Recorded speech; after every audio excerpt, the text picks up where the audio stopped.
ਸਤਿ ਸ਼੍ਰੀ ਅਕਾਲ ਸਾਰਿਆਂ ਨੂੰ। ਪੰਜਾਬ ਕਲਾਸਿਸ ਦੇ ਵਿੱਚ ਤੁਹਾਡਾ ਸਾਰਿਆਂ ਦਾ ਸਵਾਗਤ ਹੈ। ਮੋਸ਼ਨ ਚੈਪਟਰ ਦੀ ਥਿਊਰੀ ਕਲਾਸ ਆਪਣੀ ਖਤਮ ਹੋ ਚੁੱਕੀ ਹੈ। ਅੱਜ ਆਪਾਂ ਸ਼ੁਰੂ ਕਰਦੇ ਹਾਂ ਮੋਸ਼ਨ ਚੈਪਟਰ ਦੀ MCQs। ਜਿਹੜੇ ਬੰਦੇ ਨੇ ਥਿਊਰੀ ਕਲਾਸ ਨੂੰ ਚੰਗੀ ਤਰ੍ਹਾਂ ਸਮਝਿਆ ਤੇ ਚੰਗੀ ਤਰ੍ਹਾਂ ਪੜ੍ਹਿਆ, ਉਹਦੇ ਲਈ ਇਹ MCQs ਬਹੁਤ ਜ਼ਿਆਦਾ ਆਸਾਨ ਨੇ। ਇਹਨੂੰ ਮਤਲਬ ਕਿ ਸਵਾਲ ਦੇਖਣ ਦੇ ਸਾਰ ਹੀ ਆਪਾਂ ਨੂੰ ਪਤਾ ਚੱਲ ਜਾਊਗਾ ਕਿ ਇਸਦਾ ਜਵਾਬ ਕੀ ਹੋਣਾ ਚਾਹੀਦਾ ਹੈ। मैं फिर भी एक सवाल ਤੁਹਾਨੂੰ ਪੂਰੇ ਤਰੀਕੇ ਨਾਲ ਸੋਲਵ ਕਰਾਉਂਗੀ। ਇਹ ਕਿੱਥੋਂ ਆਇਆ, ਆਪਾਂ ਕਿਦੋਂ ਪੜਿਆ ਸੀ ਥਿਊਰੀ ਦੇ ਵਿੱਚ, ਇਹ ਵੀ ਦੱਸਾਂਗੇ ਤੇ ਉਹਦੇ ਜਵਾਬ ਵੱਲ ਆਪਾਂ ਜਾਵਾਂਗੇ। ਅੱਜ ਆਪਾਂ ਸ਼ੁਰੂ ਕਰਦੇ ਹਾਂ ਆਪਣੀ ਕਲਾਸ ਜੋ ਕਿ ਹੈ ਮੋਸ਼ਨ ਚੈਪਟਰ ਦੇ MCQs। ਦੇਖੋ ਇੱਕ ਕੁਇਕ ਓਵਰਵਿਊ ਹੈ ਕਿ ਆਪਾਂ ਮੋਸ਼ਨ ਚੈਪਟਰ ਦੇ ਵਿੱਚ ਮੋਸ਼ਨ ਬਾਰੇ ਪੜਿਆ ਸੀ, यूनिफॉर्म ਤੇ ਨਾਨ यूनिफॉर्म ਮੋਸ਼ਨ ਬਾਰੇ ਪੜਿਆ, स्केलर वैक्टर क्वांटिटीज की ਹੁੰਦੀਆਂ ਨੇ, स्पीड वेलोसिटी ਦਾ ਕੀ ਫਰਕ ਆ, ਐਸਲਰੇਸ਼ਨ ਕੀ ਹੁੰਦੀ ਹੈ, डिस्टेंस डिस्प्लेसमेंट ਕੀ ਹੁੰਦਾ ਤੇ ਉਹਨਾਂ ਦਾ ਫਰਕ ਕੀ ਆ। ਉਸ ਤੋਂ ਬਾਅਦ ਆਪਾਂ ਨੇ ਦੋ ਤਰ੍ਹਾਂ ਦੇ ਗ੍ਰਾਫ ਪੜ੍ਹੇ ਸੀ, डिस्टेंस टाइम ग्राफ, ਦੂਜਾ वेलोसिटी टाइम ग्राफ। ਇਹ ਦੋਨਾਂ ਦੀ ਸਲੋਪ ਆਪਾਂ ਨੂੰ ਕੀ ਦਿੰਦੀ ਹੈ ਤੇ ਇਹਨਾਂ ਗ੍ਰਾਫਸ ਤੋਂ ਆਪਾਂ ਨੂੰ ਕੀ ਪਤਾ ਚੱਲਦਾ, ਉਹ ਸਾਰਾ ਕੁਝ ਡਿਟੇਲ ਦੇ ਵਿੱਚ ਪੜ੍ਹਿਆ ਸੀ। ਤੀਜਾ ਆਪਾਂ ਪੜ੍ਹਿਆ ਸੀ ਇਕੁਏਸ਼ਨ ਆਫ ਮੋਸ਼ਨ। ਠੀਕ ਹੈ, ਤਿੰਨ ਇਕੁਏਸ਼ਨ ਆਫ ਮੋਸ਼ਨ ਹੁੰਦੀਆਂ ਨੇ ਜਿਨ੍ਹਾਂ ਚੋਂ ਆਪਣੇ ਨਿਊਮੈਰੀਕਲਸ ਆਉਂਦੇ ਨੇ। ਆਖਰੀ ਦੇ ਵਿੱਚ ਆਪਾਂ ਪੜਿਆ ਸੀ ਕਿ ਜੇ ਕੋਈ ਬੰਦਾ ਸਰਕਲ ਦੇ ਵਿੱਚ ਮੂਵ ਕਰ ਰਿਹਾ ਤਾਂ ਉਹ ਕਿੰਨਾ ਡਿਸਟੈਂਸ ਕਵਰ ਕਰਦਾ ਹੈ ਤੇ ਉਹਦੀ ਵੈਲੋਸਿਟੀ ਕਿੰਨੀ ਹੁੰਦੀ ਹੈ। ਠੀਕ ਹੈ, ਇਹ ਮੋਸ਼ਨ ਚੈਪਟਰ ਦੀ ਆਪਣੀ ਥਿਊਰੀ ਸੀ। ਅੱਜ ਆਪਾਂ ਇਸ ਦੇ MCQ ਸ਼ੁਰੂ ਕਰਦੇ ਹਾਂ। ਆਪਣਾ ਪਹਿਲਾ ਸਵਾਲ ਹੈ, ਪਹਿਲਾ ਸਵਾਲ ਕਹਿੰਦਾ ਹੈ a particle is moving in a circular path of radius r, the displacement after half a circle। ठीक है, ਤੁਸੀਂ ਸਭ ਤੋਂ ਪਹਿਲਾਂ ਸਟੇਟਮੈਂਟ ਪੜ੍ਹਨੀ ਹੈ। ਸਟੇਟਮੈਂਟ ਪੜ੍ਹ ਕੇ ਤੁਸੀਂ ਜੋ ਇੰਪੋਰਟੈਂਟ ਚੀਜ਼ਾਂ ਨੇ ਉਹਨੂੰ ਹਾਈਲਾਈਟ ਕਰਨੀਆਂ ਨੇ। ਇੰਪੋਰਟੈਂਟ ਕੀ ਆ, ਜਿਹੜਾ ਪਾਰਟੀਕਲ ਹੈ, ਕੋਈ ਵੀ ਚੀਜ਼ ਹੈ, ਉਹ ਘੁੰਮ ਰਹੀ ਹੈ। ਕਾਹਦੇ 'ਚ ਘੁੰਮ ਰਹੀ ਹੈ? ਇੱਕ ਸਰਕੂਲਰ ਪਾਥ ਦੇ ਵਿੱਚ, ਯਾਨੀ ਕਿ ਇੱਕ ਸਰਕਲ ਦੇ ਵਿੱਚ ਉਹ ਘੁੰਮ ਰਹੀ ਹੈ। ਉਸ ਸਰਕਲ ਦਾ ਰੇਡੀਅਸ ਕੀ ਹੈ? r।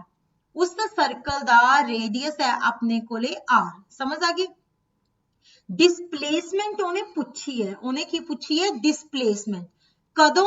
After half the circle. ठीक है, स्टेटमेंट कहता है कि कोई पार्टिकल है एक सर्कल ਦੇ ਵਿੱਚ मूव कर ਰਿਹਾ ਜਿਹਦਾ ਰੇਡੀਅਸ ਆਪਣੇ ਕੋਲੇ r ਹੈ ਤਾਂ ਉਹ डिस्प्लेसमेंट ਪੁੱਛ ਰਿਹਾ ਹੈ ਜਦੋਂ ਉਹਨੇ ਹਾਫ ਸਰਕਲ ਕਵਰ ਕਰਤਾ। ਠੀਕ ਹੈ, ਉਹ ਬੰਦਾ ਇੱਥੋਂ ਸ਼ੁਰੂ ਹੋਇਆ ਜਾਂ ਪਾਰਟੀਕਲ ਜਾਂ ਕੋਈ ਮਰਜ਼ੀ ਚੀਜ਼ ਹੈ, ਮਤਲਬ ਕੋਈ ਬੋਡੀ ਹੈ, ਕੋਈ ਪਾਰਟੀਕਲ ਹੈ, ਉਹ ਇੱਥੋਂ ਸ਼ੁਰੂ ਹੋਇਆ। ਇਸ ਨੂੰ ਕਹਤਾ ਆਪਾਂ A ਪੁਆਇੰਟ। ਠੀਕ ਹੈ, ਇੱਥੋਂ ਚੱਲਣਾ ਸ਼ੁਰੂ ਹੋਇਆ, ਜਦੋਂ ਇੱਥੋਂ ਚੱਲ ਕੇ ਇੱਥੇ ਤੱਕ ਉਹਦਾ ਹਾਫ ਸਰਕਲ ਪੂਰਾ ਹੋ ਜਾਊਗਾ। ਠੀਕ ਹੈ, ਇਹ ਪੁਆਇੰਟ ਹੈ ਆਪਣੇ ਕੋਲੇ B।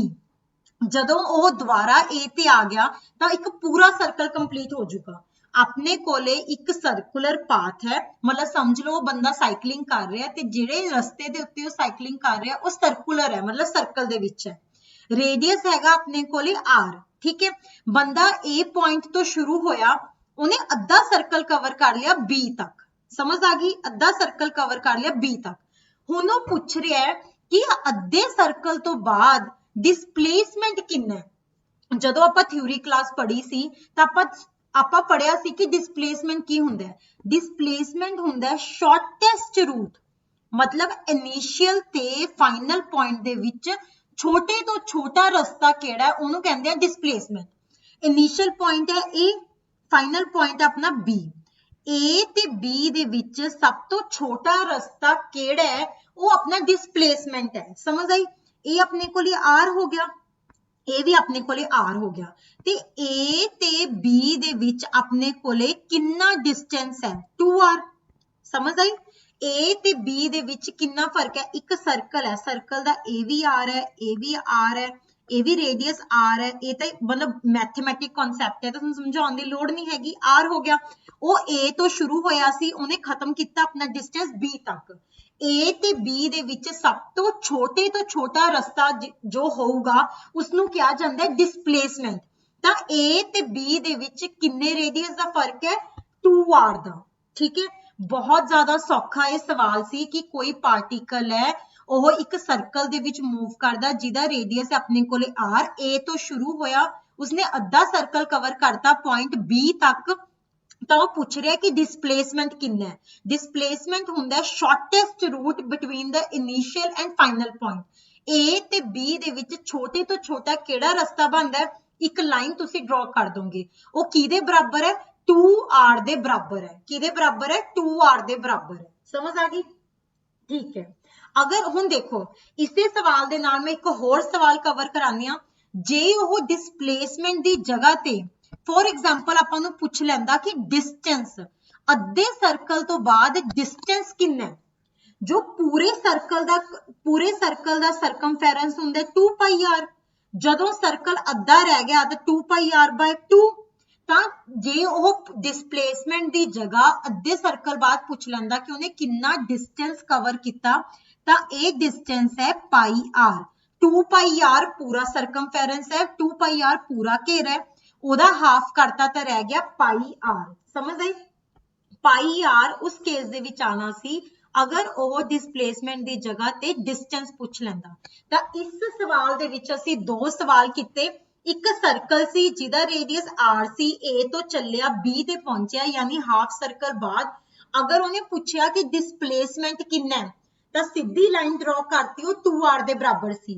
अगर वो पूछदा कि डिस्टेंस कितना है, डिस्टेंस हुंदा एक्चुअल पाथ a ते b दे विच एक्चुअल पाथ कितना है वो डिस्टेंस है, मतलब असली उन्हें रस्ता कितना कवर किया।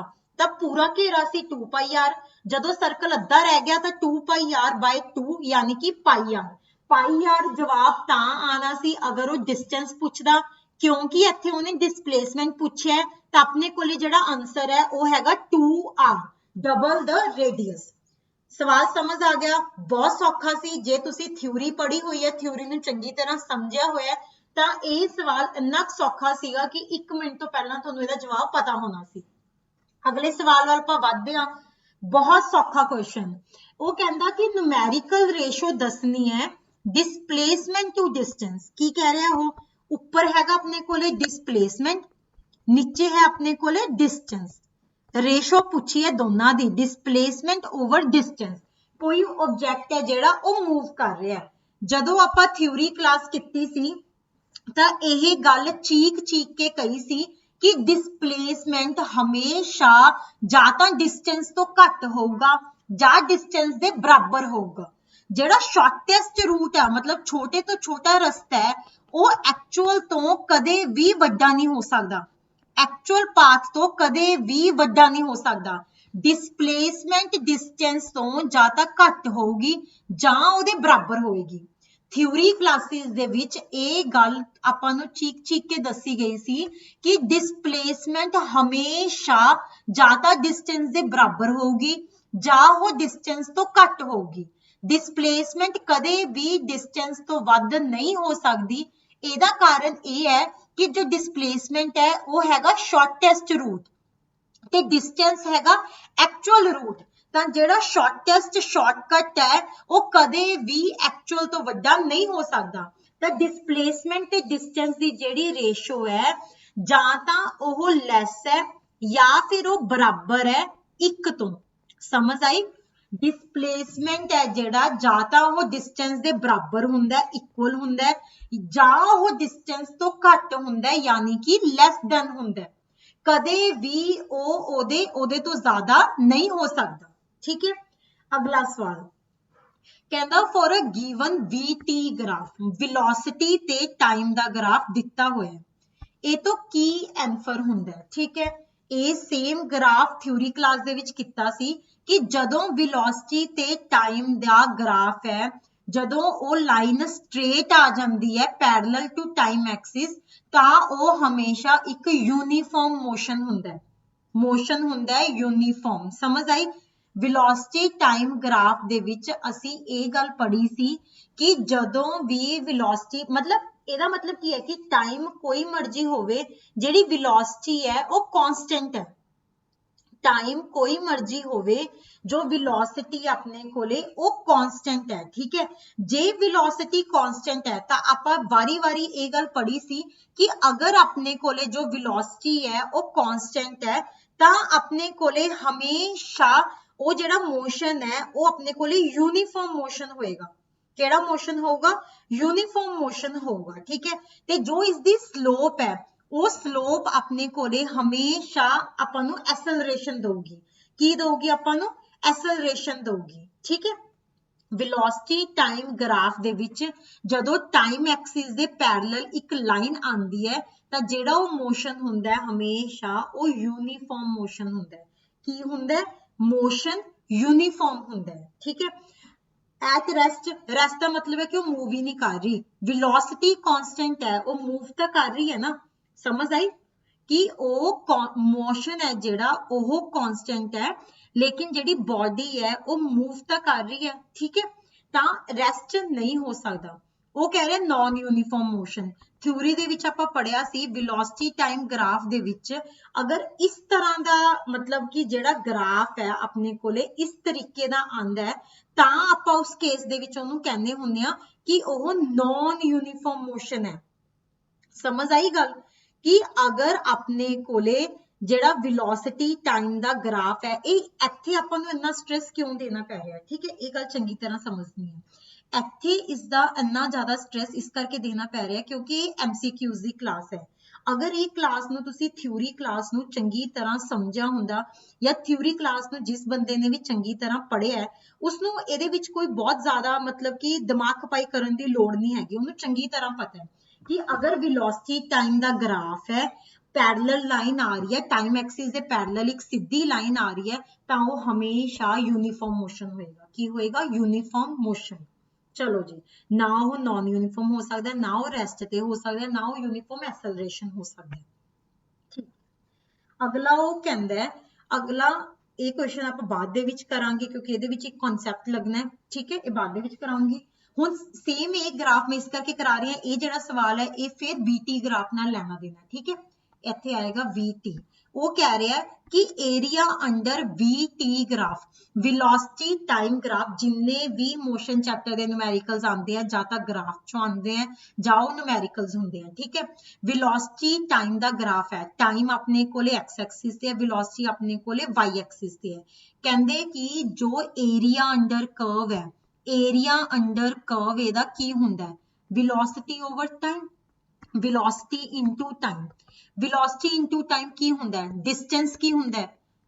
ਆਪਣੇ ਕੋਲੇ ਵੈਲੋਸਿਟੀ ਹੁੰਦੀ ਹੈ ਡਿਸਟੈਂਸ ਓਵਰ ਟਾਈਮ। ਠੀਕ ਹੈ, ਤਾਂ ਵੈਲੋਸਿਟੀ ਮਲਟੀਪਲਾਈ ਬਾਈ ਟਾਈਮ ਕੀ ਹੋ ਗਿਆ ਆਪਣੇ ਕੋਲੇ? ਡਿਸਟੈਂਸ।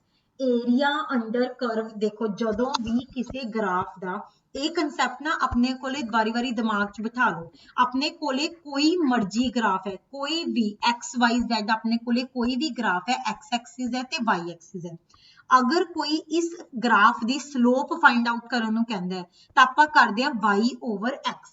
अगर कोई XY ग्राफ की स्लोप पता करने ਨੂੰ ਕਹਿੰਦਾ ਹੈ ਤਾਂ ਉਸ ਦੀ ਜਿਹੜੀ स्लोप ਹੁੰਦੀ ਹੈ ਉਹ ਹੁੰਦੀ ਹੈ y over x। ठीक है, ਇਹਦਾ ਕੋਈ ਏਰੀਆ ਅੰਡਰ ਕਰਵ ਪਤਾ ਕਰਨ ਨੂੰ ਕਹਿੰਦਾ ਹੈ ਤਾਂ ਉਹ ਹੁੰਦਾ ਹੈ y into x। अगर कोई एरिया अंडर कर्व पता करने ਨੂੰ ਕਹਿੰਦਾ ਹੈ ਤਾਂ ਉਹ ਹੁੰਦਾ ਹੈ y into x। ठीक है, सिमिलरली इन्हें पूछे वेलोसिटी टाइम ग्राफ ਦੇ ਵਿੱਚ वेलोसिटी टाइम ग्राफ है, ਉਹਨੇ एरिया अंडर कर्व किया तो एरिया अंडर कर्व हैगा velocity multiply by time. Velocity multiply by time की ਹੁੰਦਾ ਹੈ? डिस्टेंस। डिस्टेंस ਦੇ यूनिट ਕੀ ਹੁੰਦੇ ਨੇ? मीटर। डिस्टेंस ਦੇ यूनिट ਕੀ ਹੁੰਦੇ ਨੇ? मीटर। मीटर स्क्वायर ਤਾਂ एरिया ਦੇ ਹੁੰਦੇ ਨੇ। ठीक है, मीटर क्यूब वॉल्यूम ਦੇ ਹੁੰਦੇ ਨੇ। मीटर पर सेकंड वेलोसिटी ਦੇ ਹੁੰਦੇ ਨੇ। ਇਹ ਤਾਂ ਹੋ ਨਹੀਂ ਸਕਦੇ। ਤਾਂ ਜੋ ਵੈਲੋਸਿਟੀ ਟਾਈਮ ਗ੍ਰਾਫ ਦਾ ਏਰੀਆ ਅੰਡਰ ਕਰਵ ਹੈ ਉਹ ਸਾਨੂੰ ਡਿਸਟੈਂਸ ਦੱਸਦਾ ਹੈ ਤੇ ਡਿਸਟੈਂਸ ਦੇ ਯੂਨਿਟ ਹੁੰਦੇ ਨੇ ਮੀਟਰ। ਠੀਕ ਹੈ, ਇਹ ਕਹਿ ਰਿਹਾ ਕਿ ਵੈਲੋਸਿਟੀ ਤੇ ਟਾਈਮ ਦਾ ਗ੍ਰਾਫ ਹੈ, ਟਾਈਮ x ਐਕਸਿਸ ਤੇ ਹੈ, ਵੈਲੋਸਿਟੀ y ਐਕਸਿਸ ਤੇ ਹੈ। ਜਦੋਂ ਆਪਾਂ ਮੋਸ਼ਨ ਚੈਪਟਰ ਦੀ ਥਿਊਰੀ ਕੀਤੀ ਸੀ ਤਾਂ ਇਹ ਗ੍ਰਾਫ ਨੂੰ ਚੰਗੀ ਤਰ੍ਹਾਂ ਸਮਝਿਆ ਸੀ। ਜੋ ਵੈਲੋਸਿਟੀ ਟਾਈਮ ਗ੍ਰਾਫ ਦਾ ਏਰੀਆ ਅੰਡਰ ਕਰਵ ਹੈ ਉਹ ਸਾਨੂੰ ਡਿਸਟੈਂਸ ਦਿੰਦਾ ਹੈ ਤੇ डिस्टेंस ਦੇ यूनिट ਹੁੰਦੇ ਨੇ मीटर। ठीक है, अगला बहुत इंपॉर्टेंट क्वेश्चन है। भी क्वेश्चन बहुत सौखा है लेकिन थोड़ा जा ट्रिकी है। अगर इस मतलब जेड़े भी मोशन चैप्टर दे सवाल ने ये अपने कोले तां सॉल्व होंदे ने अगर आपां नूं थोड़ा मैथमेटिकल कॉन्सैप्ट्स दा भी पता है। जिवें कि मैं पिछले सवाल दे विच तुहानूं दस्सिया कि x ते y दा ग्राफ है, इसदा स्लोप हुंदा है y over x, area under curve हुंदा है y into x। ठीक है, सिमिलरली ए स्लोप है, ए स्लोप है, ए स्लोप है, तीन लाइनां ने। जिन्ना ओह उपर वाल हुंदा है उन्नी ओहदी स्लोप ज्यादा हुंदी है। समझ आई? स्लोप अपने कोले है y ओवर x। ठीक है।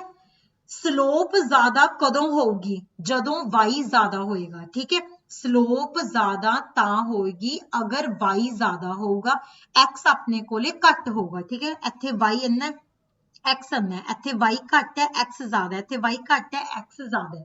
स्लोप ज्यादा तां होगी अगर y ज्यादा है, x अपने कोले घट है। जिन्ना वो उपर वाल होएगा उन्नी ओदी स्लोप ज्यादा होगी। किसी भी चंगी तरह समझनी है, ये गल है बहुत सौखी है लेकिन अपने दिमाग च बिठानी है कि एक्स वाई ग्राफ है, जिन्नी ओदी लाइन वाई एक्सिस दे वल होगी उन्नी ओदी स्लोप ज्यादा होगी। जिन्नी ओदी लाइन वाई एक्सिस दे वल होगी उन्नी ओदी स्लोप है जेड़ी वो ज्यादा होगी। समझ आ गई? चलो जी, कहंदा 4 कार्स ने ए बी सी डी एक लैवल रोड ते जा रही ने, मतलब सीधी लाइन च जा रही ने। डिस्टेंस टाइम दा ग्राफ, ठीक है। पहली गल, डिस्टेंस टाइम दा जिहड़ा ग्राफ है वो सानू ओदी स्लोप की दिंदी है। थ्योरी दे विच पढ़िया सी कि डिस्टेंस टाइम ग्राफ दी स्लोप है वेलोसिटी दिंदी है। इत्थे किवें आया? स्लोप हुंदा है y over x, y over x दा मतलब की होया? जो y एक्सिस ते है डिस्टेंस, x एक्सिस ते की है टाइम। डिस्टेंस ओवर टाइम की हुंदा है? डिस्टेंस ओवर टाइम हुंदा है वेलोसिटी या फिर स्पीड, ठीक है। डिस्टेंस ओवर टाइम हुंदा अपने कोले स्पीड या फिर वेलोसिटी, ठीक है। ਇਹਦੇ ਵਿੱਚ ਉਹਨੇ ਪੁੱਛਿਆ ਹੈ ਵੀ ਕਿਹੜੀ ਸਟੇਟਮੈਂਟ ਸਹੀ ਹੈ। ਸਟੇਟਮੈਂਟ ਦੇ ਵਿੱਚ ਉਹ ਗੱਲ ਕਰ ਰਿਹਾ ਹੈ ਕਿਹੜੀ ਕਾਰ ਫਾਸਟ ਜਾ ਰਹੀ ਹੈ, ਕਿਹੜੀ ਕਾਰ ਸਲੋ ਜਾ ਰਹੀ ਹੈ, ਠੀਕ ਹੈ। ਜਿਹਦੀ ਸਪੀਡ ਜ਼ਿਆਦਾ ਹੋਊਗੀ ਉਹ ਕਾਰ ਫਾਸਟ ਜਾ ਰਹੀ ਹੈ, ਜਿਹਦੀ ਸਪੀਡ ਘੱਟ ਹੋਊਗੀ ਉਹ ਜਿਹੜੀ ਕਾਰ ਹੈ ਉਹ ਹੌਲੀ ਚੱਲ ਰਹੀ ਹੈ, ਠੀਕ ਹੈ। कार दी स्पीड ज्यादा दा मतलब है कि जिहदी स्लोप ज्यादा है ओदी स्पीड ज्यादा है, जिहदी स्लोप घट है ओदी स्पीड घट है, ठीक है। दोबारा समझो, डिस्टेंस टाइम ग्राफ दिता होया है, जदों आपां इहदी स्लोप कड्डांगे वो हुंदा है y ओवर x, जो चीज y एक्सिस से है यानी कि डिस्टेंस डिवाइड बाय जो चीज x एक्सिस से है यानी कि टाइम। डिस्टेंस ओवर टाइम हुंदा है स्पीड, ਜਿਹੜੀ चीज तेज चल रही है ਉਹਦੀ स्पीड ज्यादा होगी, ਜਿਹਦੀ स्पीड घट है वो चीज हौली चल रही है। ਤਾਂ स्पीड ज्यादा मतलब स्लोप ज्यादा, समझ आई? स्पीड ज्यादा मतलब स्लोप ज्यादा, ਤਾਂ ਜਿਹਦੀ स्लोप ज्यादा है ਉਹਦੀ स्पीड ज्यादा है, ठीक है। ਹੁਣੇ मैं 2 ਮਿੰਟ ਪਹਿਲਾਂ ਇਹ ਗੱਲ ਸਮਝਾਈ ਸੀ ਕਿ ਜਿਹੜਾ y एक्सिस ਦੇ ਵੱਲ ज्यादा है ਇਹ y एक्सिस है, ਇਹ x एक्सिस है। ਜਿਹੜੀ ਗੱਡੀ y एक्सिस ਦੇ ਵੱਲ ਜ਼ਿਆਦਾ ਹੈ ਉਹਦੀ ਸਲੋਪ ਜ਼ਿਆਦਾ ਹੋਊਗੀ। ਸਲੋਪ ਜ਼ਿਆਦਾ ਦਾ ਮਤਲਬ ਹੈ ਕਿ ਉਹਦੀ ਸਪੀਡ ਜ਼ਿਆਦਾ ਹੋਊਗੀ। ਇਟ ਮੀਨਸ ਕਿ ਉਹ ਫਾਸਟ ਚੱਲੂਗੀ। ਤਾਂ ਜੋ 4 ਕਾਰਾਂ ਨੇ A B C D, ਇਹਨਾਂ ਚੋਂ ਜਿਹੜੀ C ਹੈ ਉਹ ਸਭ ਤੋਂ ਫਾਸਟ ਚੱਲ ਰਹੀ ਹੈ। ਜੋ C ਹੈ ਉਹ ਸਭ ਤੋਂ ਫਾਸਟ ਚੱਲ ਰਹੀ ਹੈ। ਉਦੋਂ ਸਲੋ D, ਉਦੋਂ ਸਲੋ A, ਉਦੋਂ ਸਲੋ B, ठीक है। B अपने कोले स्लोएस्ट है, ਇਹ ਆਪਣੇ ਕੋਲੇ ਸਭ ਤੋਂ ਫਾਸਟ ਹੈ ਕਿਉਂਕਿ ਡਿਸਟੈਂਸ ਓਵਰ ਟਾਈਮ ਹੁੰਦਾ ਸਪੀਡ, ਤਾਂ ਜਿਹਦੀ ਸਲੋਪ ਜ਼ਿਆਦਾ ਹੋਊਗੀ ਉਹਦੀ ਸਪੀਡ ਜ਼ਿਆਦਾ ਹੋਊਗੀ, ਉਹ ਫਾਸਟ ਹੋਊਗਾ। ਜਿਹਦੀ ਸਲੋਪ ਘੱਟ ਉਹ ਸਲੋ ਹੋਊਗਾ, ਠੀਕ ਹੈ। ਪਹਿਲੇ ਆਪਸ਼ਨ ਚ ਕਹਿੰਦਾ ਹੈ A is faster than D, ਜਮਾ ਗਲਤ ਹੈ। A ਨੀਚੇ ਹੈ, A ਦੀ ਸਲੋਪ ਨੀਚੇ ਹੈ ਤਾਂ A D ਨਾਲੋਂ ਸਲੋ ਹੈ ਨਾ ਕਿ ਫਾਸਟ ਹੈ। दूजा कहता है B is the slowest, B सब तो स्लो है, जमा सही है। C सब तो तेज, D उदू स्लो, A उदू स्लो, B सब तो स्लो। B सब तो स्लो क्यों है? क्योंकि ਇਹਦਾ y घट है x ज्यादा है। ਜਦੋਂ y घट होगा x ज्यादा होगा ਤਾਂ स्पीड अपने कोले घट होगी, स्लोप घट होगी। तीजा D is faster than C, गलत है। D ਤਾਂ नीचे है ਤਾਂ D स्लो है, C फास्ट है। C is the slowest, जमा गलत है। C ਤਾਂ ਰਾਦਰ ਸਭ ਤੋਂ ਫਾਸਟੈਸਟ ਹੈ, C ਸਭ ਤੋਂ ਤੇਜ਼ ਚੱਲ ਰਿਹਾ ਹੈ। ਤਾਂ ਇਹਨਾਂ ਵਿੱਚੋਂ ਆਪਣੇ ਕੋਲੇ B ਆਪਸ਼ਨ ਸਭ ਤੋਂ ਸਹੀ ਹੈ। ਡਿਸਟੈਂਸ ਓਵਰ ਟਾਈਮ ਸਲੋਪ ਹੁੰਦਾ ਸਪੀਡ, ਜਿੰਨਾ ਸਲੋਪ ਜ਼ਿਆਦਾ ਉਨੀ ਸਪੀਡ ਜ਼ਿਆਦਾ, ਉਹ ਫਾਸਟ ਹੈ। ਜਿਵੇਂ ਜਿਵੇਂ ਨੀਚੇ ਵੱਲ ਆਈ ਜਾਂਦੇ ਨੇ ਉਨੀ ਸਲੋਪ ਘਟੀ ਜਾ ਰਹੀ ਹੈ। ਸਲੋਪ ਹੈ ਇਹਦੇ ਵਿੱਚ ਸਪੀਡ, ਤਾਂ ਉਨੀ ਸਪੀਡ ਘਟੀ ਜਾ ਰਹੀ ਹੈ। ਇਹ ਯੂਨੀਵਰਸਲ ਨਹੀਂ ਹੈ ਕਿ ਸਲੋਪ ਹਮੇਸ਼ਾ ਸਪੀਡ ਹੋਊਗੀ। ਅਗਰ ਇੱਥੇ ਥਿਊਰੀ ਦੇ ਵਿੱਚ ਸਮਝਾਇਆ ਸੀ ਕਿ ਅਗਰ ਇੱਥੇ ਡਿਸਟੈਂਸ ਟਾਈਮ ਦੀ ਜਗ੍ਹਾ ਤੇ ਵੈਲੋਸਿਟੀ ਟਾਈਮ ਦਾ ਗ੍ਰਾਫ ਹੁੰਦਾ ਤਾਂ ਉਹਦੀ ਸਲੋਪ ਸਾਨੂੰ ਦਿੰਦੀ ਹੈ ਐਸਲਰੇਸ਼ਨ। ਤਾਂ ਉਸ ਕੇਸ ਦੇ ਵਿੱਚ ਜਿੰਨਾ ਉਹਦਾ ਸਲੋਪ ਜ਼ਿਆਦਾ ਉਨੀ ਉਹਦੀ ਐਸਲਰੇਸ਼ਨ ਜ਼ਿਆਦਾ, ਜਿੰਨੀ ਸਲੋਪ ਘੱਟ ਉਨੀ ਉਹਦੀ ਐਸਲਰੇਸ਼ਨ ਘੱਟ। ਠੀਕ ਹੈ, ਬਹੁਤ ਸੌਖਾ ਸੀ, ਕੰਸੈਪਟ ਸਮਝ ਆਊਗਾ ਤਾਂ ਇਹ ਸਵਾਲ ਬਹੁਤ ਸੌਖਾ ਹੋ ਜਾਊਗਾ। ਚਲੋ ਜੀ, ਇਹ ਵੀ ਗ੍ਰਾਫ ਦਾ ਥਿਊਰੀ ਦੇ ਵਿੱਚ ਤੁਹਾਨੂੰ ਵਾਰੀ-ਵਾਰੀ ਇਹ ਗੱਲ ਸਮਝਾਈ ਗਈ ਸੀ ਕਿ ਮੋਸ਼ਨ ਚੈਪਟਰ ਦੇ ਜਿੰਨੇ ਸਵਾਲ ਨੇ ਜਾਂ ਤਾਂ ਉਹ ਨੂਮੈਰੀਕਲ ਹੋਣਗੇ ਜਾਂ ਉਹ ਉਹਦੇ ਵਿੱਚੋਂ ਆਣਗੇ, ਗ੍ਰਾਫ ਚੋਂ ਆਣਗੇ। ਗ੍ਰਾਫ ਸਿਰਫ ਦੋ ਹੁੰਦੇ ਨੇ, distance time graph, velocity time graph. ਉੱਥੇ ਦੋ ਗੱਲਾਂ ਸਮਝਾਈਆਂ ਸੀ।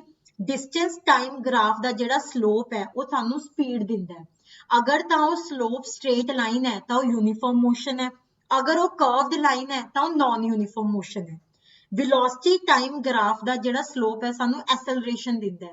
ਅਗਰ ਸਲੋਪ ਸਟ੍ਰੇਟ ਲਾਈਨ ਹੈ ਤਾਂ ਉਹ ਯੂਨੀਫਾਰਮ ਐਸਲਰੇਸ਼ਨ ਹੈ, ਅਗਰ ਆਪਣੇ ਕੋਲੇ ਕੋਈ ਮਰਜ਼ੀ ਸ਼ੇਪ ਆ ਜਾਂਦੀ ਹੈ ਤਾਂ ਉਹ ਨਾਨ ਯੂਨੀਫਾਰਮ ਹੈ। ਠੀਕ ਹੈ, ਫਿਰ ਹੁਣ ਉਹ ਕਹਿੰਦਾ ਹੈ, ਅਗਲਾ ਸਵਾਲ ਹੈ ਕਿ ਇਹਨਾਂ ਵਿੱਚੋਂ ਕਿਹੜੀਆਂ ਫਿਗਰਸ ਨੇ ਜੋ ਕਿ ਯੂਨੀਫਾਰਮ ਮੋਸ਼ਨ ਦੱਸਦੀਆਂ ਨੇ। ਗ੍ਰਾਫ ਸਾਰੇ ਕਿਹੜੇ ਨੇ? ਡਿਸਟੈਂਸ ਟਾਈਮ ਦੇ ਗ੍ਰਾਫ ਨੇ। ਕਿਹੜੇ ਗ੍ਰਾਫ ਨੇ? ਸਾਰੇ ਗ੍ਰਾਫ ਆਪਣੇ ਕੋਲੇ ਡਿਸਟੈਂਸ ਟਾਈਮ ਦੇ ਨੇ। ਜਦੋਂ ਡਿਸਟੈਂਸ ਟਾਈਮ ਦੇ ਗ੍ਰਾਫ ਨੇ ਤਾਂ ਇਹਦਾ ਜਿਹੜਾ ਸਲੋਪ ਹੈ ਉਹ ਸਾਨੂੰ ਦੱਸਦਾ ਹੈ ਕਿ ਮੋਸ਼ਨ ਯੂਨੀਫਾਰਮ ਹੋਊਗਾ ਕਿ ਨਾਨ ਯੂਨੀਫਾਰਮ ਹੋਊਗਾ। ਅਗਰ ਤਾਂ ਇਹਦਾ ਸਲੋਪ ਸਟ੍ਰੇਟ ਲਾਈਨ ਹੈ ਤਾਂ ਮੋਸ਼ਨ ਯੂਨੀਫਾਰਮ ਹੈ, ਅਗਰ ਕਰਵਡ ਲਾਈਨ ਹੈ ਤਾਂ ਉਹ ਨਾਨ ਯੂਨੀਫਾਰਮ ਮੋਸ਼ਨ ਹੈ। ਪਹਿਲਾ ਆਪਣੇ ਕੋਲੇ ਡਿਸਟੈਂਸ ਟਾਈਮ ਗ੍ਰਾਫ ਹੈ, ਇਹਦਾ ਸਲੋਪ ਜਮਾ ਸਟ੍ਰੇਟ ਲਾਈਨ ਹੈ, ਬਿਲਕੁਲ ਸਹੀ ਹੈ, ਇਹ ਯੂਨੀਫਾਰਮ ਮੋਸ਼ਨ ਹੈ। ਅਗਰ ਡਿਸਟੈਂਸ ਟਾਈਮ ਗ੍ਰਾਫ ਦਾ ਜਿਹੜਾ ਸਲੋਪ ਹੈ ਉਹ ਸਟ੍ਰੇਟ ਲਾਈਨ ਹੈ ਤਾਂ ਉਹ ਮੋਸ਼ਨ ਯੂਨੀਫਾਰਮ ਮੋਸ਼ਨ ਹੈ। ਅਗਰ ਉਹ ਕਰਵਡ ਲਾਈਨ ਹੈ ਤਾਂ ਉਹ ਨਾਨ ਯੂਨੀਫਾਰਮ ਮੋਸ਼ਨ ਹੈ। ਠੀਕ ਹੈ, ਡਿਸਟੈਂਸ ਟਾਈਮ ਗ੍ਰਾਫ ਦਾ ਜਿਹੜਾ ਸਲੋਪ ਹੈ, ਜਿਹੜੀ ਲਾਈਨਾਂ ਦੇ origin ਦੇ ਵਿੱਚੋਂ ਲੰਘਦੀ ਹੈ, ਅਗਰ ਉਹ ਸਿੱਧੀ ਜਾ ਰਹੀ ਹੈ, ਸਟ੍ਰੇਟ ਲਾਈਨ ਹੈ ਤਾਂ ਉਹ ਮੋਸ਼ਨ ਯੂਨੀਫਾਰਮ ਮੋਸ਼ਨ ਹੈ, ਇੱਕੋ ਜਿਹਾ ਮੋਸ਼ਨ ਹੈ, ਇੱਕਸਾਰ ਮੋਸ਼ਨ ਹੈ, ਯੂਨੀਫਾਰਮ ਮੋਸ਼ਨ ਹੈ। ਠੀਕ ਹੈ, ਸਮਝ ਆ ਗਈ? ਬਿਲਕੁਲ ਸਹੀ। ਚਲੋ ਜੀ, slope of velocity time graph. Time हमेशा आंदा है एक्स एक्सिस से, वेलोसिटी या फिर डिस्टेंस आंदा है वाई एक्सिस से। डिस्टेंस टाइम ग्राफ होवे या वेलोसिटी टाइम ग्राफ होवे, टाइम हमेशा आऊगा एक्स एक्सिस से, डिस्टेंस या फिर वेलोसिटी आऊगा वाई एक्सिस से।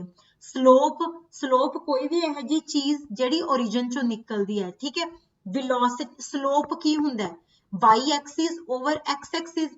वाई एक्सिस से की है वेलोसिटी, एक्स एक्सिस से की है टाइम। वेलोसिटी ओवर टाइम की हुंदा है? एक्सेलरेशन। ठीक है, स्लोप हुंदा है y ओवर x, जो चीज y एक्सिस ते है वेलोसिटी डिवाइड बाय केड़ी चीज x एक्सिस ते है यानी टाइम। अगर तुहानू एक्सेलरेशन दा फार्मूला पता होवे, एक्सेलरेशन हुंदा है वेलोसिटी ओवर टाइम। वेलोसिटी हुंदा है डिस्टेंस ओवर टाइम ते एक्सेलरेशन हुंदा है अपने कोले वेलोसिटी ओवर टाइम। ठीक है, तो वेलोसिटी टाइम ग्राफ का जिहड़ा स्लोप है थानू की दिंदा है? एक्सेलरेशन दिंदा है। वेलोसिटी टाइम ग्राफ का जिहड़ा स्लोप है वो सानू एक्सेलरेशन दिंदा है। की आंदा उस चों? ए, एक्सेलरेशन। ठीक है, चलो हुणे कह रहे हैं कि in which of the following cases of motion distance moved and the magnitude of displacement are equal। ਕਹਿੰਦੇ ਵੀ ਇਹਨਾਂ ਵਿੱਚੋਂ ਕਿਹੜੀਆਂ ਆਪਸ਼ਨ ਨੇ ਜਿਹਦੇ ਚ ਜਿਹੜਾ ਡਿਸਟੈਂਸ ਹੈ ਉਹ ਡਿਸਪਲੇਸਮੈਂਟ ਦੇ ਬਰਾਬਰ ਹੈ। ਠੀਕ ਹੈ, ਕਿੰਨਾ ਉਹਨੇ ਡਿਸਟੈਂਸ ਮੂਵ ਕੀਤਾ ਹੈ ਤੇ ਕਿੰਨਾ ਉਹਦਾ ਮੈਗਨੀਟਿਊਡ ਆਫ ਡਿਸਪਲੇਸਮੈਂਟ ਹੈ, ਇਹ ਦੋਨੋਂ ਚੀਜ਼ਾਂ ਨੇ ਉਹ ਬਰਾਬਰ ਨੇ। ਇਹ ਕਿਹੜੇ ਕੇਸਿਸ ਦੇ ਵਿੱਚ ਹੋਊਗਾ? ਠੀਕ ਹੈ, ਇਹ ਗੱਲ ਆਪਾਂ ਨੂੰ ਦੇਖਣੀ ਚਾਹੀਦੀ ਹੈ ਕਿ ਇਹ ਚੀਜ਼ ਤਾਂ ਹੁੰਦੀ ਹੈ ਅਗਰ ਮੋਸ਼ਨ ਆਪਣੇ ਕੋਲੇ यूनिफॉर्म मोशन है। मोस्टली यूनिफॉर्म मोशन ਦੇ ਵਿੱਚ ਚਾਂਸਸ ਹੁੰਦੇ ਆ ਕਿ ਦੋਨੋਂ ਬਰਾਬਰ ਹੋਣ। ਠੀਕ ਹੈ, ਕਹਿੰਦਾ ਇਹਨਾਂ ਵਿੱਚੋਂ ਕਿਹੜਾ ਮੋਸ਼ਨ ਹੈ ਜਿਹਦੇ ਵਿੱਚ ਡਿਸਟੈਂਸ ਯਾਨੀ ਕਿ ਜੋ ਉਹਨੇ ਐਕਚੁਅਲ ਪਾਥ ਕਵਰ ਕੀਤਾ ਤੇ ਡਿਸਪਲੇਸਮੈਂਟ ਜੋ ਉਹਦਾ ਸ਼ਾਰਟੈਸਟ ਰੂਟ ਹੈ ਉਹ ਕਵਰ ਕੀਤਾ ਉਹ ਬਰਾਬਰ ਹੋਣ। ਪਹਿਲਾ ਕੇਸ ਹੈ ਜਿਹਦੇ ਵਿੱਚ ਕਾਰ ਸਟ੍ਰੇਟ ਰੋਡ ਤੇ मूव ਕਰ ਰਹੀ ਹੈ, ਸਿੱਧੀ ਜਾ ਰਹੀ ਹੈ। ठीक है, अगर कोई चीज सीधी जाऊगी, एक्चुअल पाथ तो ਉਹਦਾ ਹੈ ਜੋ ਕਵਰ ਕਰ ਰਿਹਾ, ਉਸ ਤੋਂ ਬਾਅਦ ਉਹਦਾ ਕੋਈ ਸ਼ਾਰਟੈਸਟ ਰੂਟ ਹੋ ਹੀ ਨਹੀਂ ਸਕਦਾ ਕਿਉਂਕਿ ਜਿਹੜੀ ਕਾਰ ਹੈ ਉਹ ਸਿੱਧੇ ਰੋਡ ਤੇ ਜਾ ਰਹੀ ਹੈ। ਅਗਰ ਤਾਂ ਉਹਨੇ ਘੁੰਮ ਕੇ ਇੱਥੇ ਆਣਾ ਹੁੰਦਾ ਤਾਂ ਇਹ ਚੀਜ਼ ਉਹਦੀ ਸ਼ਾਰਟੈਸਟ ਰੂਟ ਹੋ ਜਾਂਦੀ। ਅਗਰ ਕੋਈ ਚੀਜ਼ A ਤੋਂ ਚੱਲ ਕੇ ਇੱਥੇ ਆਂਦੀ ਤਾਂ ਇਹ ਜਿਹੜਾ A ਤੇ B ਹੈ ਉਹ ਇਹਦਾ ਸ਼ਾਰਟੈਸਟ ਰੂਟ ਹੋ ਜਾਂਦਾ। अगर वो स्ट्रेट रोड ते चली जा रहा ਉਹਨੂੰ नहीं पता ਉਹਨੇ कित्थे रुकना है ਤਾਂ डिस्टेंस ਤੇ डिस्प्लेसमेंट है दोनों बराबर हो गए क्योंकि शॉर्टेस्ट रूट कोई हो ही नहीं सकता वो सीधा सीधा जा रहा है समझ लो ਤੁਹਾਨੂੰ ਇਹਦਾ ਚਲੋ ਇਹ ਜਵਾਬ ਨਹੀਂ ਪਤਾ ਦੂਜਾ ਆਪਸ਼ਨ ਹੈ ਕਿ car is moving on a circular path circle ਦੇ ਵਿੱਚ ਤਾਂ ਅਸੀਂ ਹੁਣੇ ਦੇਖਿਆ ਕਿ ਜਦੋਂ ਅੱਧਾ ਸਰਕਲ ਕਵਰ ਕਰਦਾ ਹੈ ਤਾਂ ਡਿਸਟੈਂਸ ਹੁੰਦਾ ਹੈ πr ਡਿਸਪਲੇਸਮੈਂਟ ਹੁੰਦਾ ਹੈ 2r ਤਾਂ ਇਹ ਤਾਂ ਹੋ ਹੀ ਨਹੀਂ ਸਕਦਾ ਬਰਾਬਰ pendulum is moving to and fro मतलब कि ਜਿਹੜਾ ਪੈਂਡੂਲਮ ਹੈ ਸੈਂਟਰ ਦੇ ਵਿੱਚੋਂ ਇਧਰਲੀ ਸਾਈਡ ਜਾ ਰਿਹਾ ਹੈ ਤੇ ਸੈਂਟਰ ਦੇ ਵਿੱਚੋਂ ਇਧਰਲੀ ਸਾਈਡ ਜਾ ਰਿਹਾ ਹੈ ਇਸ ਕੇਸਿਸ ਦੇ ਵਿੱਚ ਵੀ ਡਿਸਟੈਂਸ ਤੇ ਡਿਸਪਲੇਸਮੈਂਟ ਕਦੇ ਵੀ ਬਰਾਬਰ ਨਹੀਂ ਹੋ ਸਕਦੇ earth is revolving around the sun ठीक है क्योंकि वो दोबारा अपनी पोजीशन ते आ जा रहा है ये ਜਿਹੜਾ ਪਾਥ ਹੈ ਵੀ ਸਰਕੂਲਰ ਇੱਕ ਤਰ੍ਹਾਂ ਨਾਲ ਓਵਲ ਸ਼ੇਪ ਹੁੰਦਾ ਹੈ ਤਾਂ ਇਸ ਕੇਸ ਦੇ ਵਿੱਚ ਵੀ ਕਦੇ ਡਿਸਟੈਂਸ ਤੇ ਡਿਸਪਲੇਸਮੈਂਟ ਬਰਾਬਰ ਨਹੀਂ ਹੋਣਗੇ ਜਦੋਂ ਇੱਕ ਕਾਰ ਸਟ੍ਰੇਟ ਰੋਡ ਤੇ ਮੂਵ ਕਰੂਗੀ मतलब कि ਸਿੱਧੀ ਸੜਕ ਤੇ ਜਾਊਗੀ ਤਾਂ ਜੋ ਉਹਦਾ ਐਕਚੁਅਲ ਪਾਥ ਹੈ ਤੇ ਡਿਸਪਲੇਸਮੈਂਟ ਹੈ ਉਹ ਬਰਾਬਰ ਹੋਣਗੇ ਕਿਉਂਕਿ ਕੋਈ ਵੀ ਸ਼ਾਰਟੈਸਟ ਰੂਟ ਨਹੀਂ ਹੈ अपने इनिशियल पॉइंट ते फाइनल पॉइंट ते पहुंचन दा कोई भी बिंगा टेढ़ा रास्ता नहीं हैगा ओनू सीधे सीधे रास्ते ही जाना पऊगा अगर उन्हें अपने फाइनल डेस्टिनेशन ते पहुंचना है अगर ए ने बी ते पहुंचना है ਉਹ ਸਟ੍ਰੇਟ ਰੋਡ ਤੇ ਮੂਵ ਕਰ ਰਿਹਾ ਹੈ ਤਾਂ ਉਹਨੂੰ ਉਹੀ ਰਸਤੇ ਤੇ ਹੀ ਜਾਣਾ ਪਊਗਾ ਕੋਈ ਵੀ ਸ਼ਾਰਟੈਸਟ ਰਸਤਾ ਨਹੀਂ ਹੈਗਾ ਤਾਂ ਡਿਸਟੈਂਸ ਤੇ ਡਿਸਪਲੇਸਮੈਂਟ ਬਰਾਬਰ ਤਾਂ ਹੁੰਦੇ ਨੇ ਅਗਰ ਜਿਹੜੀ ਕਾਰ ਹੈ ਉਹ ਸਟ੍ਰੇਟ ਰੂਟ ਕਾਰ ਦੀ ਜਗ੍ਹਾ ਤੇ ਕੋਈ ਪਰਸਨ ਹੈ ਫॉर एग्जांपल ਇਹ ਸਵਾਲ ਬਦਲ ਕੇ ਆ ਜਾਂਦਾ ਹੈ ਕਿ ਕੋਈ ਜਿਹੜਾ ਬੰਦਾ ਹੈ ਉਹ ਸਟ੍ਰੇਟ ਰੋਡ ਤੇ ਮੂਵ ਕਰੀ ਜਾ ਰਿਹਾ ਹੈ ਤਾਂ ਡਿਸਟੈਂਸ ਤੇ ਡਿਸਪਲੇਸਮੈਂਟ ਦੀ ਰੇਸ਼ੋ ਕੀ ਹੋਏਗੀ ਇਕੁਅਲ ਟੂ 1 देखो मैं एक सवाल दे नाल नाल एक होर सवाल ਇਹਦੇ ਵਿੱਚ कवर करा रही हां कि अगर ये सवाल इस तरीके नाल घूम के आ जांदा है कि कोई पर्सन सी वो स्ट्रेट रोड ते मूव कर रहा है सीधी सड़क ते जा रहा है ਉਹਦੇ ਡਿਸਟੈਂਸ ਤੇ ਡਿਸਪਲੇਸਮੈਂਟ ਦੀ ਰੇਸ਼ੋ ਦੱਸੋ ਉਹਦੀ ਡਿਸਟੈਂਸ ਤੇ ਡਿਸਪਲੇਸਮੈਂਟ ਦੀ ਰੇਸ਼ੋ ਆਊਗੀ ਇਕੁਅਲ ਟੂ 1 ਕਿਉਂਕਿ ਡਿਸਟੈਂਸ ਤੇ ਡਿਸਪਲੇਸਮੈਂਟ ਹੈ ਜਿਹੜੇ ਉਹ ਬਰਾਬਰ ਨੇ ठीक है अगर कोई चीज सीधी सड़क ते जांदी है कोई कार कोई बंदा कोई बस कोई मर्जी चीज अगर वो सीधी सड़क ते जांदी है तां ओदा डिस्टेंस ते डिस्प्लेसमेंट दोनों बराबर हुंदे ने ठीक है चलो अगला है कि वेलोसिटी टाइम ग्राफ उन्हें दे रखा है ठीक है वेलोसिटी टाइम ग्राफ दा पिछले सवाल दे विच देखिया कि जिहड़ी स्लोप है वो एक्सेलरेशन हुंदी है अगर वो इस तरीके नाल हो जाती है ये तो होगी पॉजिटिव एक्सेलरेशन एक वैक्टर क्वांटिटी है जो पॉजिटिव भी हो सकती है नेगेटिव भी हो सकती है ते जीरो भी हो सकती है ठीक है अगर एक्सेलरेशन पॉजिटिव है तो इस तरीके नाल ग्राफ आऊगा कि एक्सेलरेशन वध रही है वेलोसिटी टाइम दे नाल वेलोसिटी वध रही है अगर टाइम दे नाल वेलोसिटी घट रही है एक्सेलरेशन हुंदा v - u/t अगर अपने कोले टाइम दे नाल जिहड़ी वेलोसिटी है वो घट रही है यानी कि फाइनल वेलोसिटी इनिशियल वेलोसिटी नालों घट है तां ये अपने कोले नेगेटिव आ जाऊगा यानी कि रिटार्डेशन हो जाऊगी हुण तुसीं इत्थे देखो कि जिवें जिवें टाइम वध रहा सी जो वेलोसिटी है वो घट रही है इत्थे वेलोसिटी ज्यादा सी इत्थे घट हुई होर घट हुई इट मीनस कि जो फाइनल वेलोसिटी v है वो इनिशियल वेलोसिटी u नालों घट है इत्थे वेलोसिटी v है इत्थे वेलोसिटी अपने कोले u है ठीक है फाइनल वेलोसिटी u नालों घट है तां a हुंदा v - u/t तां एक्सेलरेशन इत्थे अपने कोले नेगेटिव होगी ते नेगेटिव एक्सेलरेशन नूं कहंदे ने रिटार्डेशन वेलोसिटी टाइम दा ग्राफ है जिमें जिमें टाइम वध रहा है वेलोसिटी अपने कोले घट रही है जो फाइनल वेलोसिटी है वो इनिशियल वेलोसिटी नालों घट है मतलब कि v u नालों घट है a is equal to v minus u/t हुंदा है जदों v u नालों घट होएगा तो एक्सेलरेशन आऊगी अपने कोले नेगेटिव जदों एक्सेलरेशन नेगेटिव हुंदी है तो इसनूं कहा जांदा है रिटार्डेशन जदों एक्सेलरेशन नेगेटिव हुंदी है तां इसनूं कहा जांदा है रिटार्डेशन दूजी गल क्योंकि एक स्ट्रेट लाइन है तां यूनिफॉर्म रिटार्डेशन है ठीक है वेलोसिटी टाइम दा ग्राफ सी क्योंकि टाइम दे नाल वेलोसिटी घट रही सी तां एक्सेलरेशन नेगेटिव आ गई नेगेटिव एक्सेलरेशन नूं कहा जांदा है रिटार्डेशन क्योंकि सीधी लाइन है स्ट्रेट लाइन है तां इहनूं कहा जांदा है यूनिफॉर्म रिटार्डेशन की कहा जांदा है यूनिफॉर्म रिटार्डेशन चलो which one of the following graphs show the object to be stationary? ਹੁਣ ਕੋਈ ਵੀ ਵਸਤੂ ਹੈ ਉਹ ਸਥਿਰ ਕਦੋਂ ਹੋਏਗੀ, ਮਤਲਬ ਕਿ ਸਟੇਸ਼ਨਰੀ ਕਦੋਂ ਹੋਊਗੀ? ਸਟੇਸ਼ਨਰੀ ਉਦੋਂ ਹੋਊਗੀ ਜਦੋਂ ਉਹਦੀ ਪੋਜੀਸ਼ਨ ਚੇਂਜ ਨਹੀਂ ਹੋ ਰਹੀ ਟਾਈਮ ਦੇ ਨਾਲ। ਪਹਿਲਾਂ ਸਵਾਲ ਨੂੰ ਸਮਝੋ, ਉਹਨੇ ਕਿਹਾ ਕਿ ਕਿਹੜਾ ਗ੍ਰਾਫ ਹੈ ਜਿਹਦੇ ਵਿੱਚ ਜਿਹੜਾ ਆਬਜੈਕਟ ਹੈ ਉਹ ਸਟੇਸ਼ਨਰੀ ਹੋਊਗਾ, ਮਤਲਬ ਕਿ ਜਿਹੜਾ ਵਸਤੂ ਹੈ ਉਹ ਸਥਿਰ ਹੈ। ਜੋ ਆਬਜੈਕਟ ਹੈ ਉਹ ਸਟੇਸ਼ਨਰੀ ਉਦੋਂ ਹੋਊਗਾ ਜਦੋਂ ਟਾਈਮ ਦੇ ਨਾਲ ਉਹਦੀ ਪੋਜੀਸ਼ਨ ਨਹੀਂ ਚੇਂਜ ਹੋ ਰਹੀ, ਟਾਈਮ ਦੇ ਨਾਲ ਉਹਦੀ ਜਿਹੜੀ ਪੋਜੀਸ਼ਨ ਹੈ ਉਹ ਨਹੀਂ ਬਦਲ ਰਹੀ, ਤਾਂ ਹੀ ਉਹ ਮੋਸ਼ਨ ਦੇ ਵਿੱਚ ਹੋਊਗਾ। ਠੀਕ ਹੈ, ਪਹਿਲਾ ਗ੍ਰਾਫ डिस्टेंस टाइम ਦਾ ਗ੍ਰਾਫ ਹੈ। ਜਿਵੇਂ ਜਿਵੇਂ ਤੁਸੀਂ ਟਾਈਮ ਵਧਾ ਰਹੇ ਹੋ ਉਵੇਂ ਉਵੇਂ ਡਿਸਟੈਂਸ ਵੱਧ ਰਿਹਾ ਹੈ। ਮੀਨਸ ਕਿ ਪਹਿਲਾਂ ਉਹਨੇ 10 ਮੀਟਰ ਕਵਰ ਕੀਤਾ ਸੀ, ਫਿਰ ਉਹਨੇ 20 ਮੀਟਰ ਕਵਰ ਕਰ ਲਿਆ, ਫਿਰ 30 ਮੀਟਰ ਕਵਰ ਕਰ ਲਿਆ, ਫਿਰ ਉਹਨੇ 50 ਮੀਟਰ ਕਵਰ ਕਰ ਲਿਆ। ਇਟ ਮੀਨਸ ਕਿ ਬੋਡੀ ਮੂਵ ਹੋ ਰਹੀ ਹੈ। ਪਹਿਲਾਂ ਪਹਿਲੇ ਮਿੰਟ ਦੇ ਵਿੱਚ ਉਹਨੇ 10 ਮੀਟਰ ਕਵਰ ਕੀਤਾ ਸੀ, ਫਿਰ 20 ਮੀਟਰ, ਫਿਰ 50 ਮੀਟਰ। ਇਟ ਮੀਨਸ ਕਿ ਬੋਡੀ ਹੈ ਜਿਹੜੀ ਉਹ ਮੂਵ ਹੋ ਰਹੀ ਹੈ। ਠੀਕ ਹੈ, ਸਟੇਸ਼ਨਰੀ ਤਾਂ ਹੈ ਨਹੀਂ। ਉਹਨੇ ਆਪਣਾ ਸਵਾਲ ਪੁੱਛਿਆ ਕਿ ਜਿਹੜੀ ਵਸਤੂ ਹੈ ਉਹ ਸਥਿਰ ਹੋਣੀ ਚਾਹੀਦੀ ਹੈ। ਇਹ ਆਪਸ਼ਨ ਨਹੀਂ ਹੋ ਸਕਦਾ। ਬੀ, ਜਦੋਂ ਟਾਈਮ 1 ਮਿੰਟ ਸੀ ਉਦੋਂ ਵੀ ਇਹਦੀ ਪੋਜੀਸ਼ਨ ਇਹੀ ਸੀ, 2 ਮਿੰਟ ਹੋਏ ਉਦੋਂ ਵੀ ਪੋਜੀਸ਼ਨ ਇਹ ਸੀ, 3 ਮਿੰਟ ਤੇ ਪੋਜੀਸ਼ਨ ਇਹ ਸੀ, 4 ਮਿੰਟ ਤੇ ਇਹ ਸੀ, ਚਾਹੇ 7 ਘੰਟੇ ਲੰਘੇ ਤਾਂ ਵੀ ਪੋਜੀਸ਼ਨ ਉਹਦੀ ਉਹੀ ਸੀ। ਤੁਸੀਂ ਇਹ ਕਲਾਸ ਸੁਣਦੇ ਹੋਏ ਆਪਣੇ ਕੁਰਸੀ ਤੇ ਬਹਿ ਕੇ ਕਲਾਸ ਸੁਣ ਰਹੇ ਹੋ ਆਰਾਮ ਨਾਲ। ਠੀਕ ਹੈ, ਤੁਸੀਂ 40 ਮਿੰਟਾਂ ਦੀ ਕਲਾਸ ਦੇ ਵਿੱਚ ਬਿਲਕੁਲ ਵੀ ਹਿੱਲੇ ਨਹੀਂ ਹੈਗੇ। 40 ਮਿੰਟ ਦੀ ਕਲਾਸ ਦੇ ਵਿੱਚ ਤੁਸੀਂ ਆਪਣੀ ਪੋਜੀਸ਼ਨ ਚੇਂਜ ਨਹੀਂ ਕੀਤੀ। ਅਗਰ ਆਪਣੇ ਸੋਫੇ ਤੇ ਬੈਠੇ ਹੋ ਸੋਫੇ ਤੇ ਬੈਠੇ ਹੋ, ਚੇਅਰ ਤੇ ਬੈਠੇ ਹੋ ਤਾਂ ਚੇਅਰ ਤੇ ਬੈਠੇ ਹੋ, ਰੂਮ 'ਚ ਬੈਠੇ ਹੋ ਤਾਂ ਰੂਮ 'ਚ ਬੈਠੇ ਹੋ। ਐ ਨਹੀਂ ਕਿ ਤੁਸੀਂ ਵਿੱਚ ਰਸੋਈ 'ਚ ਚਲੇ ਗਏ, ਵਿੱਚ ਤੁਸੀਂ ਸਟੋਰ ਰੂਮ ਚਲੇ ਗਏ, ਵਿੱਚ ਤੁਸੀਂ ਡਰਾਇੰਗ ਰੂਮ ਚਲੇ ਗਏ। ਤਾਂ ਚਾਹੇ ਕਲਾਸ 10 ਘੰਟੇ ਚੱਲ ਰਹੀ ਹੈ, ਚਾਹੇ 30 ਮਿੰਟ ਚੱਲ ਰਹੀ ਹੈ, ਤੁਸੀਂ ਆਪਣੀ ਪੋਜੀਸ਼ਨ ਨਹੀਂ ਬਦਲੀ। ਇਟ ਮੀਨਸ ਕਿ ਤੁਸੀਂ ਕੀ ਹੋ? ਸਟੇਸ਼ਨਰੀ ਹੋ, ਸਥਿਰ ਹੋ ਤੁਸੀਂ। ਠੀਕ ਹੈ, ਤਾਂ ਇਸ ਗ੍ਰਾਫ ਦੇ ਅਕੋਰਡਿੰਗ ਜਿਵੇਂ ਜਿਵੇਂ ਟਾਈਮ ਵਧੀ ਜਾ ਰਿਹਾ ਹੈ ਪੋਜੀਸ਼ਨ ਦੇ ਵਿੱਚ ਕੋਈ ਫਰਕ ਨਹੀਂ ਆ ਰਿਹਾ, ਪੋਜੀਸ਼ਨ ਸੇਮ ਰਹਿ ਰਹੀ ਹੈ, ਤਾਂ ਆਬਜੈਕਟ ਹੈ ਜਿਹੜਾ ਉਹ ਸਟੇਸ਼ਨਰੀ ਹੈ। ਠੀਕ ਹੈ, ਆਬਜੈਕਟ ਸਟੇਸ਼ਨਰੀ ਹੈ। ਤੀਜਾ velocity time ਦਾ ਗ੍ਰਾਫ ਹੈ, ਟਾਈਮ ਵੱਧ ਰਿਹਾ, velocity ਸੇਮ ਹੈ।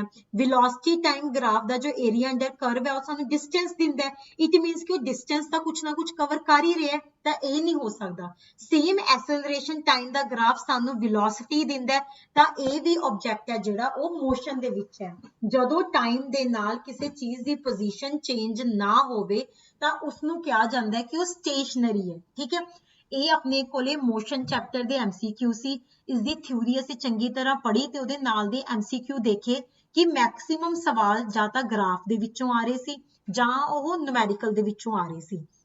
ਤਾਂ ਇਸੇ ਤਰ੍ਹਾਂ ਆਪਾਂ ਆਪਣਾ ਸਾਇੰਸ ਦਾ ਬੈਚ ਸ਼ੁਰੂ ਹੋ ਚੁੱਕਿਆ ਹੈ। ਤੁਸੀਂ ਅਗਰ ਉਹ ਬੈਚ ਲੈਣਾ ਚਾਹੁੰਦੇ ਹੋ, ਉਸ 'ਚ ਐਨਰੋਲ ਹੋਣਾ ਚਾਹੁੰਦੇ ਹੋ ਤਾਂ ਉਹ ਵੀ ਕਰ ਸਕਦੇ ਹੋ।